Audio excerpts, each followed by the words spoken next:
Pleasure to have Dr. Anitha Rao, who I've known for a few years from her medical school days when she was at UT, College of Medicine, and since then has had a very successful career. She's currently a board certified neurologist and a founder of Neurocern, which is an AI and neuroinformatics company.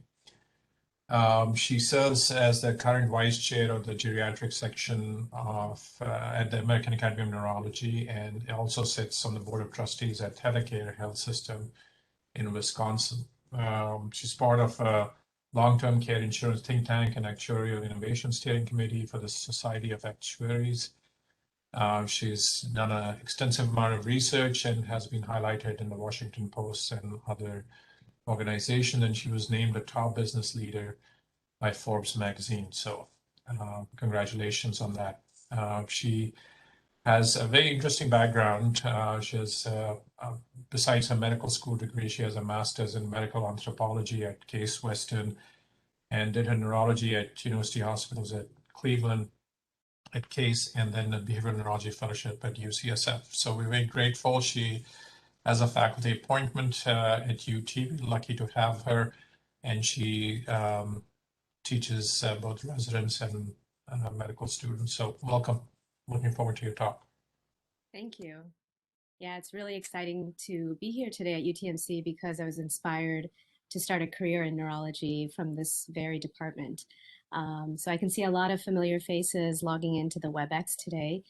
Just to give a little background, we have an audience today of healthcare providers, economists, and healthcare policymakers as well, to name a few. These are some of my disclosures for the talk today. And so let's get started. I'll read through these briefly for today's agenda and objectives. So number one will be to increase understanding of AI and expert systems. You know, we hear a lot about AI in medicine these days, especially as physicians, and we'll be breaking that down for you in terms of what AI is and how it can be applied. Number two, learn how population aging and neurological diseases are related on a global scale. Neurologists have a unique perspective into the future of healthcare because neurology impacts economics, it impacts policy on a much global scale as well. Number three, we'll talk about dementia neurology deserts and how they may impact access to care, clinical trials, emerging disease therapeutics. So for example, Wyoming is the biggest neurology desert where there are only 1 or 2 neurologists for the entire state. Number four, we'll learn how to apply multimodal data processing techniques on existing data. So that means looking at MRI data, EMR clinical data, and maybe even insurance claims data to gain new insights. And then to provide some real world evidence, we'll end with a few case examples today. I think what we'll do with questions is we'll come back at the end to answer all the questions, but if you want to put some of the questions in the chat box, feel free. And if you want to include your email, I can also reach out to you afterwards. So there are a lot of different types of AI presently. The ones you've probably heard about are machine learning and natural language processing. So machine learning is mainly used when you have large data sets in the millions and you want to find patterns within that data. Natural language processing can be helpful to mine clinical records to find common patterns.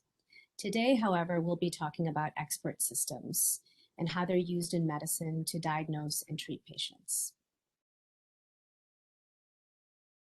So this type of AI is actually meant to make decisions like a human expert. So instead of going to several experts over a long period of time to get to the right diagnosis, an end user could access an AI expert system to quickly get to a root diagnosis.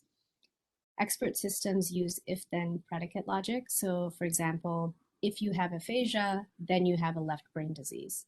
And more specifically, if there's expressive aphasia, then you have a left anterior frontal lobe disease. Parameters like this are initially set by an expert who then works with a technologist or an engineer who codes the logic and the algorithms into a platform. This platform can then later be accessed by an end user. So for example, parameters are set by our medical advisory team. Our technology team builds the logic, and then we're able to process data to identify patients for early treatment for Alzheimer's disease. Well-designed AI will also include components of machine learning to auto-learn and also make predictions stronger. Expert systems are really helpful in niche diseases, especially to reduce the time to diagnosis if there's not that many specialists who are available to diagnose and treat. Expert systems should never replace the value add of a seasoned expert. In the past, these systems have been used in cancer pretty widely, so predicting what treatment choice would be best for a particular patient when a cancer specialist isn't available. These AI systems need constant updating as there are advances in medicine. So for example, clinical guidelines, treatment, and diagnosis may change over time, so the rules and the logic need constant updating. For healthcare providers, expert systems can validate decision-making compared to a human expert. So for instance, a nurse practitioner in family medicine may access an expert system to validate that the decision-making for neurology is correct per the guidelines. For a pharmaceutical company, an expert system can validate if the drug was given to the right patient by predicting the diagnosis earlier.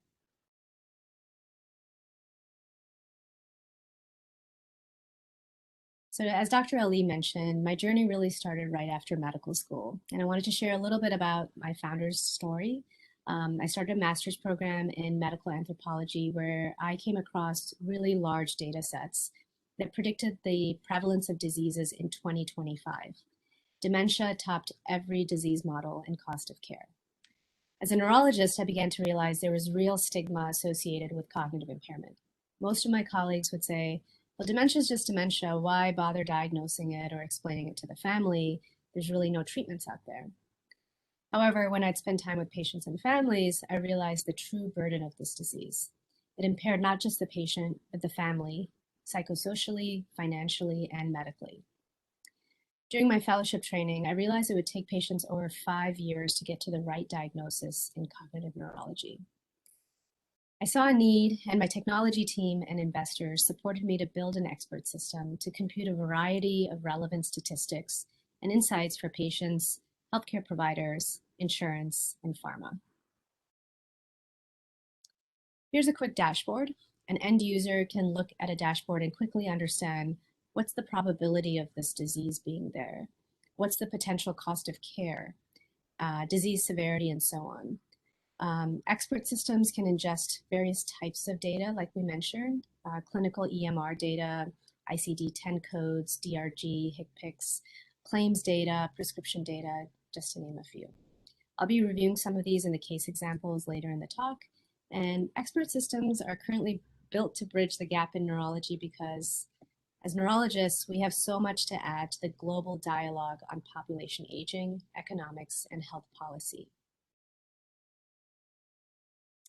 Many of you know the world's population is getting older. As you can see, the first 3 groups, numbers stay steady. However, with the age groups of 60 plus, there is a steady growth. And for the oldest old, 80 plus, it nearly doubles by billions in 2050. These longer life expectancies are a result of advancements in medicine. So let's take a look at the landscape of neurological diseases. We have treatments today for these diseases that are less prevalent, like MS, Parkinson's disease, and stroke. We associate mortality and disability more with stroke, PD, and MS. However, if you look at the sheer numbers, dementia is almost double that of stroke. Neurological diseases impact the cost of care. In 2020 alone, the US spent around $303 billion on medical and long-term care for Alzheimer's disease. Globally, these costs are $1 trillion. So from an economics perspective, the global cost of dementia equals the GDP of Saudi Arabia. So given these 3 points, the cost of healthcare will increase exponentially as the number of older adults increases. So let's talk about why these costs are so high. From a disability perspective, neurological diseases represent a good chunk of them, at least 12% of all cases of disability worldwide. Stroke is actually the leading cause of serious long-term disability globally. There's a real urgency to understand neurological diseases as they're one of the top reasons of mortality worldwide. More alarmingly, around half of the cases of cognitive impairment are undiagnosed. So from a statistics perspective, these undiagnosed cases are false negatives, and we'll discuss the implications of this population in some of the case examples later in the talk. Lastly, there's a clear trickle-down impact onto how patients with chronic diseases manage their disease state. So for example, a diabetic with cognitive impairment may not follow instructions on how to self-administer their insulin. This leads to higher healthcare costs, more hospitalizations, readmission, and overall costs and burden to both the patient, family, and healthcare system. Despite some of the high prevalence of neurological diseases and increasing demand for specialist care, population health data has actually shown that there is a huge shortage of neurologists globally. In countries with the highest GDP, like the US, there is currently a 3 to 9 month wait time to see a neurology expert at an academic medical center. In developing countries, this wait time is even worse. Earlier, when we looked at the population of dementia versus stroke, we saw almost a doubling in terms of prevalence of Alzheimer's disease versus stroke. But here we see that the scale tips the other way, almost 3 times over. There are more stroke neurologists than dementia neurologists, and this is where AI can really make a difference. In 2017, Neurocern created risk scores using geolocation. The white areas in the map represent regions where there are people with dementia and a low number of experts, representing a neurology desert. Wyoming, as I mentioned earlier, is the biggest neurology desert. The Society of Actuaries funded this research with a grant to analyze if patients in these regions move into nursing homes as a result of poor access to specialist care. Looking at 17 years worth of data, millions of claims were analyzed in this grant and based on geolocation, and we did not find any correlation between age and gender to predict nursing home placement. So as a layperson, one would think age was probably the biggest risk to going to a nursing home. However, we found a stronger correlation with not having access to a neurologist. So approximately 4 out of every 10 claims for nursing homes were a direct result of not having access to a neurology specialist. From an AI perspective, having an expert system here could have potentially prevented patients from going into a nursing home prematurely. I mentioned on average it took patients around 5 years to get to the right diagnosis in cognitive neurology. So next we'll be discussing where AI can be helpful to identify patient cohorts. In the 1970s, before there were cancer treatments, everyone lumped cancer together. Lung cancer, bone cancer, blood cancer, none of these had staging, biomarkers, or clinical phenotyping. Now, as drug treatments emerged, the clinical community started to segment these populations so the right drug was given to the right patient at the right time. The same thing is unfolding in cognitive neurology. Furthermore, prior to treatments, disclosure rates for cancer were low. But as there were more advancements in medicine, there were more treatments, disclosure rates improved, which meant patients were tested, treated, and mortality improved. Now, looking at Alzheimer's disease, this is where we're at with disclosure rates. We're basically in the 1970s when it comes to cognitive impairment as we were with cancer. This data is from the Alzheimer's Association, and this graph highlights that prostate cancer, seen over here, is more disclosed than a neurological condition like Alzheimer's disease or even stroke for that matter. Since there's no dialogue about treatment choices, primary care doctors often don't have that conversation with their patients. The dialogue of dementia disclosure is really left up to the neurologist, provided that there's a neurologist in the area. So now, as with cancer, cognitive impairment can be segmented. Now, this is a really busy slide, but we'll start with the top row here. These represent types of cognitive impairment: behavioral variant FTD, PPA, and progressive supranuclear palsy on the end.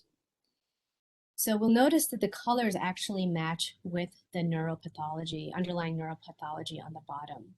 So for example, PSP is mostly made up of 4R tau pathology. Many of the drugs in cognitive neurology target these specific types of neuropathology. However, today, doctors don't segment patients based into these categories. Instead, patients are segmented into either dementia NOS or Alzheimer's disease, two wastebasket diagnoses. But if we really want to get patients to get them to the right care, we need to do a better job at segmenting these populations. And now there's even AI and machine learning algorithms to help us diagnose patients based on regional atrophy seen on MRI. For example, in the images on the left, you can see clear orbitofrontal cortex atrophy and prefrontal cortex atrophy for patients who have BV-FTD. In the images in the middle, you can start seeing insular atrophy, temporal atrophy for patients who may have a primary progressive aphasia. And then lastly, you can see hippocampal atrophy over here. That's very classic for Alzheimer's disease. So you can start noticing that there's different clinical phenotypes that start appearing both on the neuropathology side as well as from the imaging side. Next, we're going to discuss a few case examples from three perspectives: the doctor, the insurance company, and a pharmaceutical company. In this case study, we applied our data analytics in the real world with Fortune 500 insurance carriers. The goal of this pilot was to identify patients who may have treatable conditions for dementia or cognitive impairment. As many of you know, some treatable conditions include depression, metabolic disorders, or vitamin deficiencies. We demonstrated that about 28% of patients were false positives for cognitive impairment. This meant for every 1,000 patients, Neurocern's AI could identify 270 misdiagnosed patients who had other conditions like depression or delirium. For doctors, this meant they could actually treat these patients and improve their neurological outcomes. For patients, this meant they could age in place and instead of a nursing home. And these results were medically validated by a third party and presented at the Alzheimer's Association International Conference last year. Second case is a study from the insurance perspective, specifically for CMS, Medicare Advantage, and Medicare Supplement plans. In 2021, many of you are aware that pharma giant Biogen launched Aduhelm. Approval of this drug by the FDA has been one of the most controversial decisions in recent history. The drug maker was met with both public criticism over pricing and also questionable results from clinical trials. Current estimated price for Aduhelm is around $56,000 per patient per year. Biogen is not alone in its endeavor to treat dementia. The busy slide on the far left represents pharma companies across various stages of development, all trying to cure Alzheimer's disease and dementia. Now, if any of these treatments come into fruition, the disclosure rate for dementia we discussed earlier may actually improve. The circle in the middle discusses different approaches. For example, over 15% of drugs are aimed at addressing neuropsychiatric symptoms instead of actual disease states. And in the last circle, within the disease-modifying space, a multitude of approaches are being seen, including amyloid, synaptic plasticity, and even tau. This all highlights how clinical phenotypes, having access to quality data, and identifying patients for the right drug at the right time will be key for clinical trial success. So drugs like Aduhelm and others in the pipeline have a variety of cost implications, not just to the insurance world, but also to government, patients, and the overall healthcare system. Although aducanumab, quote unquote, has a narrow indication, this actually impacts a large number of young, healthy patients in the Medicare pool. The drug is also weight-based, so the cost of the drug is quite unpredictable given morbidity and obesity trends globally. Half of the cases, like I mentioned earlier, are undiagnosed. So what this all adds up to is uncertainty, uncertainty, and uncertainty. There are inaccurate financial forecasts in the future, a high degree of false positives and negatives. And as doctors, it's important to find the right patients for the right drugs. Otherwise, we're wasting time on the wrong treatment, adding cost to the patient and healthcare system, and increasing the risk of side effects. And we know that at least 40% of patients who have been put on Aduhelm, the highest dose, have ARIA side effects. Now, in this data science model, we validated Neurocern's algorithms against a gold standard research dataset that included brain autopsy results, population health data, and other proprietary research data. We started with 30,000 patients and created assumptions for a business case based on these parameters. We said, well, the duration of aducanumab maybe is 5 years. The estimated average cost of this drug, somewhere around $50,000, being very conservative. And then how much might cost a healthcare insurance company, maybe 20% of that, around $10,000 per patient per year. We then calculated sensitivity, specificity for Neurocern's AI versus gold standard research dataset. If this 30,000 pool were actually claim requests for aducanumab, the top row represents standard care. False positives are high in this group, so that means for every 100 patients, 85 would get approved, but 25 were actually misdiagnosed and are false positives and had bad side effects. This resulted in a total cost of care around $1.3 billion. The bottom row is able to triage and flag false positives using AI, which translated to over $370 million in savings over 5 years to CMS and Medicare Advantage plans. Identifying these false positives has obvious financial value, but also got patients to the right care at the right time. Now, this is from a pharmaceutical perspective. They are interested in identifying as many patients with cognitive impairment for their drug. We know that around 20% of Medicare has cognitive impairment. Half of these are undiagnosed. So again, for every 100 patients, only 10 out of the 20 are being identified. Of the 10 that are being missed, Neurocern's technology was shown to have a 90.3% specificity at finding these undiagnosed patients, which means AI can identify 19 out of the 20 to the right care. So again, this has obvious financial value to a pharma company like Biogen, but for patients, this meant they could get to treatments faster. So as we learn and have more data inputs, our predictions get stronger over time. Here we've listed just a few other applications for AI, and we want to be able to apply AI in new places. So if you think of new use cases or have specific feedback, we'd love to hear from you.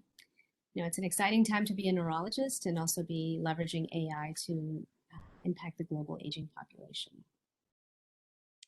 A little early, but I'm happy to take questions now.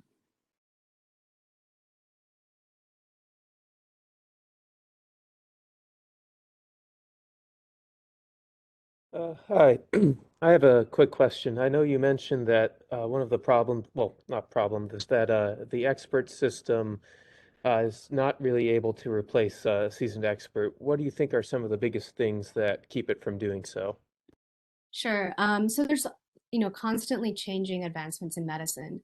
So just, in the last year, Biogen released this drug. There's certain clinical criteria for that.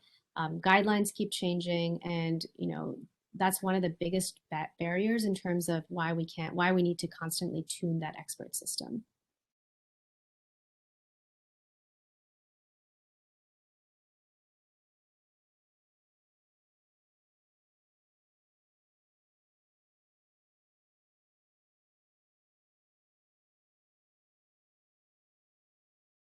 So, Anitha, do you want to talk a little bit about how would you anticipate using that model in terms of AI? What would you provide as data that would help differentiate Alzheimer's from non-Alzheimer's dementia? Yeah, sure. So today we use various data inputs, whether they be ICD-10s, DRGs, MRI data, and claims data. So, if you look at some of the clinical trials today, they're very specific on finding mild patients who have AD or MCI. And they rely on the clinician to screen that person. And usually the clinician may say something like, it's AD, but then as they progressed in the trial, they may actually have DLB or some other subtype. So using AI, what we can do, and using these parameters, we can then say how likely are they to be pure AD versus maybe something like DLB or FTD. And currently, clinicians are not doing that in real time, and finding patients earlier can get them to treatments faster.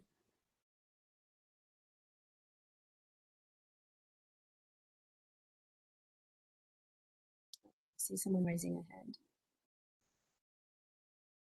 Yeah, I had a question. Can you hear me? Yep. Yeah, so what are the input points of the database that creates the Neurocern model? You mentioned the high quality MRI and some cognitive testing. Are there other aspects that you can disclose? Absolutely. So like EMR data, cleansed, harmonized EMR data, ICD codes, DRGs, and then claims data. You know, it's amazing how much insights you can just get with the data people already have. Often people think, okay, I need to get them a CDR, or I need to get a MMSE on all these patients. But often it's about finding patients who may need that cognitive workup first, instead of just going to that cognitive test. So it's the platform itself is multimodal. So we ingest, a lot of companies are looking at wearables and unstructured data sources. Today, we're primarily focusing on objective data, such as already diagnosed patients who have other chronic medical conditions, and then also claims information and prescription data. Go ahead. And then I'll just also add that, currently in the analytics space, companies are mining EMR data, and they're saying, okay, if I do a query search and I find people with Aricept, these are people that probably have undiagnosed dementia. But as clinicians, we know this is a pretty rudimentary thing that anyone can do. But what's more sophisticated is able to say people who have no sign of any type of ICD or prescription code that matches a Alzheimer's diagnosis, how can we get beyond that initial layer? And that's kind of what we're doing in terms of predicting. And, there's 3 levels of analytics. There's predictive and descriptive, predictive, and prescriptive. So we go beyond another level and we say, okay, if you do have DLB, what does that mean to have this disease? What's the cost of care that you can expect? What's the predicted mortality of this person? Because as you can imagine, it has a variety of downstream impacts, not just to the patient, but also how the patient accesses care, how they plan for the future, the wealth planning. So it has a variety of implications. So it would be, ideally like an HMO who has a capitated dollar coverage level would be motivated to have your tool. Sure, yeah, In absolutely. a traditional fee-for-service model like Medicare, there's not a tremendous value. Unfortunately, of course there's value, but financially it's a different incentive, isn't it? Depends on how. So I'll start with both perspectives. So from a risk capitated model from an MA plan, certainly they have a lot of motivation to find these patients, direct them to the right care. They also get a certain amount of revenue from CMS when they diagnose these patients. So that's from the MA plan's view, which is also applicable to an ACO, for example. But if we switch hats and we say, okay, I'm a fee-for-service company or a fee-for-service hospital, identifying these patients with dementia also is associated with a specific CPT code that can be used to have better revenue in terms of seeing patients. I'm sure many of you are maybe familiar with this. It's 99483, which came out back in 2017 and has a pretty robust reimbursement for it. So, getting patients to the right care. I know sometimes the models are flipped in terms of the fee-for-service versus a capitated model, but there's incentives on both sides. What was the code? 991? 99483. Yeah. Yeah, very good talk. Mm-hmm. I have a question. My name's Rochelle. I'm with the primary team. I know you spoke a little bit about the neurology deserts. I was wondering if there have been studies that have shown any sex differences or race differences in AD patients and lack of care? That's a good question. Not specifically in the neurology deserts, but I know that there are people that are working on gender and age. And one thing I'll add about the neurology deserts is that it's becoming an emerging social determinant of health in some ways, because here we're linking the fact that someone lives in a specific zip code or a specific state, and they're getting worse healthcare outcomes as a result of living in that state. So we're actually in the process of writing this up as a social determinant of health.